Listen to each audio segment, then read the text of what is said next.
Good morning, guys. It is 6:42 on a Monday morning, so I try to get up before the traffic gets a little too crazy here in the morning rush. And I totally forgot that we haven't even made a poll yet in the Model Y Performance. So look at this. Look at this straight. I think this is the perfect time to do it. So let's go from 15 here all the way up to 60.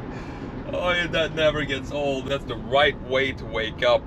If you want to wake up quickly, if you have a performance, all you gotta do is just step on the pedal and you will be wide awake in a few seconds. The little difference between the performance Model 3 and the Model Y here, I don't really feel any difference when it comes to the acceleration just straight in a straight line. And we don't really have a lot of curves here in Florida, as I'm sure a lot of you know if you live down here in Florida. It's really hard to find curvy, fun roads to drive on, so I can't really test the handling. Not to the point where I can get a different feel from the Model 3 compared to the Model Y. Yes, it does feel a little heavier in the steering, and that is a setting in the system, in the software, that you can change if you want to. You can go in and change to whatever steering feel you want, and since it's a performance, I think this has an even heavier steering setting than the regular Model Y and the Model 3. Some of the differences on the inside here, as I'm sure you can't see right now because we're in night mode. So let's put it in auto. Should switch to white. Here we go. So some of the stuff that I don't have in mine is specifically the autopilot and all these features here that you see here. I just have the simple autopilot. I don't have the lane change or anything like that, just the adaptive cruise control and self-turning in one lane. This seems to be full auto, so you have on off, it goes on and off the off ramps by itself, and it also lane changes and so on. So it's pretty cool. One thing though that I would love to have in my car, that I would even pay extra for, is actually this little thing right here. Green light chime. So that means that when you're at a red light and maybe you're posting something or doing something on your phone when you're at the red light, it actually chimes when the light turns green. So you don't have to look up all the time and keep track of the green light. You actually have an audible notification when the lights turn green. So that's a really useful feature, I think, and I really love it in these two performances now that I've tested. I don't have the front fog lights either, which is kind of sad. I wish I had. It looks cool on the outside. I love front fog lights even since I was a kid, just having them down there in the bottom of the bumper. Right up. We have even a visual here. I can show you here on this tiny little model.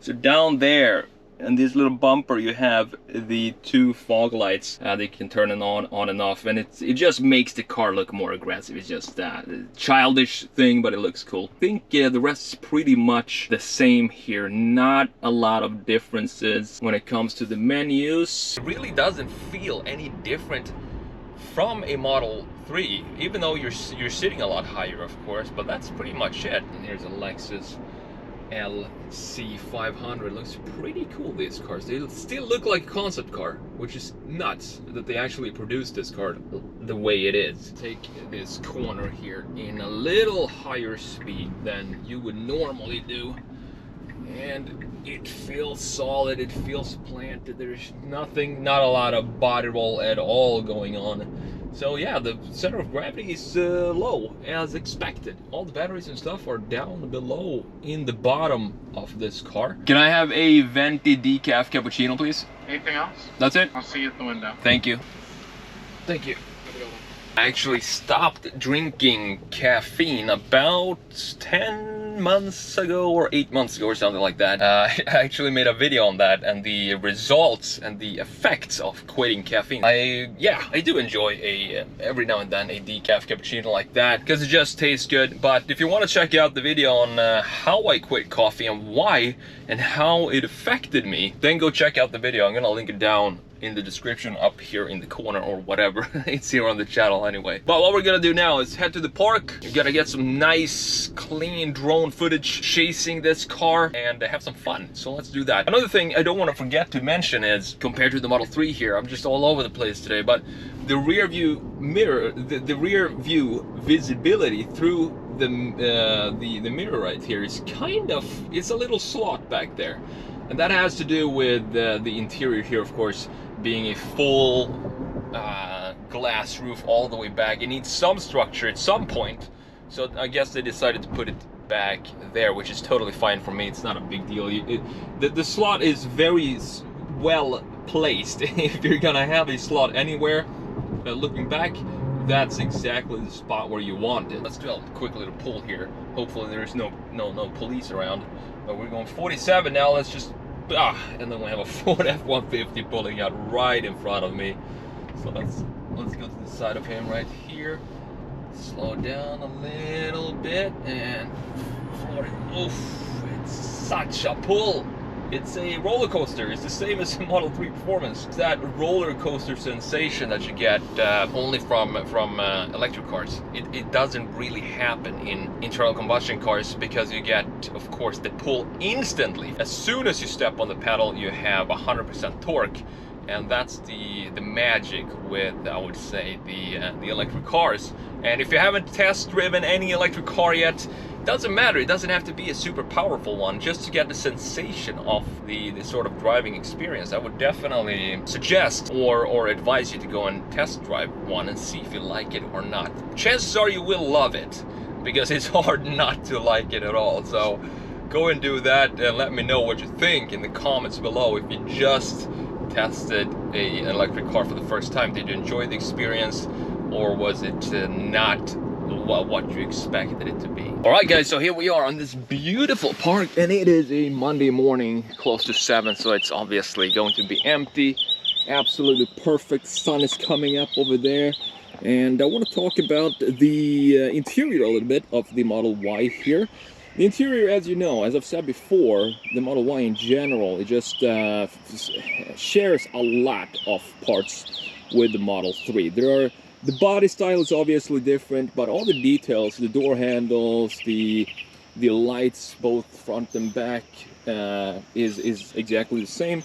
And interior-wise, we have kind of the same story. There is a lot that you will recognize in here if you're used to a Model 3. So this door panel looks exactly the same as a Model 3. I'm pretty sure it is. You have the performance pedals down there. It looks exactly like the performance Model 3s. Same with the seats, very comfortable. One thing I've noticed though with the Model Y here is I really think that the position of your foot here when you're driving this car is a lot more comfortable than in the Model 3. In the Model 3, I feel like the position, you need to like stretch your feet up because you're sitting lower, so you kind of have to tilt your foot back this way more in the Model 3. Well, here you can actually rest on the pedal and not actually press the gas. So it's a weird thing, but that's something that I've noticed now driving the Model Y and comparing it to my car, is this driving position I think is actually more comfortable than in the Model 3, and that's because we're sitting a little higher, so we have more angle on our knee, which creates, at least for me, a more comfortable driving experience. On the inside, what's really different here is, of course, this panoramic massive roof that you can see right here going all the way from the front. In the Model 3, we have a bar right here, or a support thing, or kind of like we have back there. That part is on the Model 3, it's up here. So if you want a full panoramic roof like this, I guess the Model Y is the way to go. Other than that, as we said in the previous video, we have, of course, the big change, which is the massive hatch back here compared to the Model 3, and we have a huge loading area, and this is what I really love about the Model Y. This is, of course, the main selling point for the Model Y if you're going to get one, is just how easily it is to load, and also I would say the range as well. Actually, this in combination with the range, the driving performance, the value, the price that you get, and the price that you pay for the car, and the overall just drivability of an SUV, this to me makes it probably the best value SUV on the market right now. And I know that's crazy to say that it's the best SUV on the market right now, but for what I'm looking for, fun to drive, looks good, specifically in the performance package like this. And it's planted, and it doesn't really feel or look like an SUV. Price is very competitive compared to the rivals, and of course you have a decent range now. So those are the categories that makes it the best SUV right now that you can buy on the market. It doesn't matter if it's an EV or internal combustion engine, whatever it is, I think this is still the best SUV on the market. You might argue with me that there are a lot of other cars you can get for the same kind of price. A Porsche Macan, for example, which I really love the design of as well. I'm pretty sure it's not as fast. Some final thoughts. I know I said this is, in my opinion, the best SUV on the market right now, and that's just from my personal needs. If I were to buy an SUV today for this kind of money, the Model Y just makes sense. As I said, it has to do with the range, it has to do with the performance, and the cornering as well. The handling is just out of this world for an SUV. I never felt that before. I mean, I can compare it to my other daily driver, the Volkswagen Tiguan, and I mean, cornering in a Tiguan is like cornering in a massive mansion or something like that. It just doesn't feel sporty at all. But this, when we go on a corner right here, we can take this at even high speed like this, and it just feels good. It feels planted. It's so nice to drive, even though it sits high like it does compared to the Model 3. So my final advice to you, if you're looking for a Tesla, if you're in the market for a Tesla, test drive them all. Test drive the Model 3 long range compared to the performance, test drive the long range Model Y, test drive the performance Model Y, and think about what you really need. What are your needs on a daily basis? Or even maybe not even just on a daily basis, but what are your needs on in general? Do you go on a long road trip? Do you want to have a lot of storage or something like that? Then the Model Y is pretty much the only option, because you have a lot of storage in the Model 3, but you have way more in the Model Y. And of course, also it's a lot easier to load, so you have that benefit as well. Before I leave you here, we are going to do one last pull right here to the left. And do you see all these flies? So many flies in this car. Just open the door for 2 seconds and you have 50,000 flies in here. It's just nuts. All right, looks clear. So let's line it up here and let's do a 0 to 60. I don't think there's anybody around here. It's pretty empty. All right, 3, 2, 1, go. And we're pushed back in the seat, and here we go. It's such a crazy acceleration. Oh, I love that feeling every single time. Anyway, that's it for these Model Y segments. If you like what you see, please subscribe to the channel.